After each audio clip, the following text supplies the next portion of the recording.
Bonjour à toutes et à tous. Aujourd'hui, nous continuons notre coach du jour tiré du livre Courage. Car nous sommes uniques et précieux, comme chacun de nos frères, tous différents et irremplaçables. Biologiquement, l'humanité est un morcellement par millions du premier père et de la première mère. Spirituellement, chaque âme est une parcelle du premier homme, de la première âme. Cette parcelle a pour but bien précis de réparer un point de la faute originelle. C'est le but de notre passage sur terre. Ce que je suis venu faire ici, nul ne pourra l'accomplir à ma place. Nous sommes donc vraiment uniques. Il faudrait être sot pour en tirer de l'orgueil. Aussi sot que, à l'autre extrême, sombrer dans la fausse modestie, minimiser l'importance de notre mission.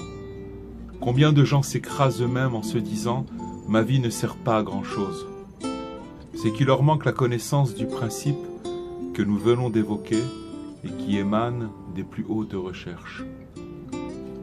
Ayant accepté ce principe, nous nous demanderons alors « comment puis-je donc savoir en quoi consiste ma tâche particulière ?» Il n'est pas nécessaire de le savoir, il suffit d'y être amené.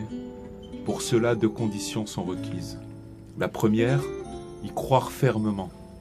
La seconde, rechercher le guide des âmes que la Providence place dans chaque génération. Pour cette dernière recherche, nous trouvons dans les ouvrages sacrés un point de départ, un point d'appui. Il existe des forces spirituelles que l'on nomme les anges. Ce sont des énergies envoyées de la puissance suprême pour accomplir dans le monde telle ou telle fonction. Ils sont soumis à Dieu et n'ont pas l'ombre d'une volonté personnelle.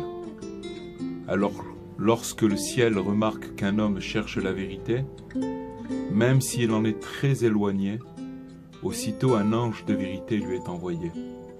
En d'autres termes, une lucidité, une clarté céleste est envoyée au cœur de cet homme pour le guider vers son but, lui éviter les embûches et lui indiquer la bonne voie.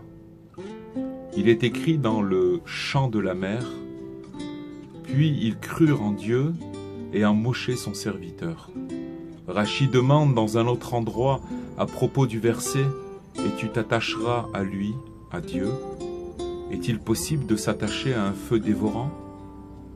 Attache-toi aux sages, eux te conduiront vers l'Éternel. » Le juste est le maître qui sait ce que chacun de ses élèves est venu faire sur terre.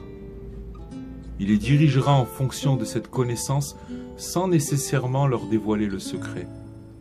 Il suffit d'une forte intuition pour sentir la direction.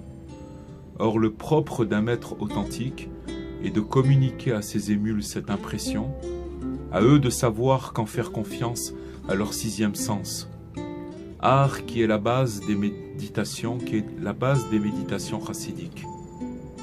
Cependant, dans certains cas, lorsque l'élève en aura vraiment besoin et l'aura vraiment désiré, l'impression floue se transformera en indication claire et précise.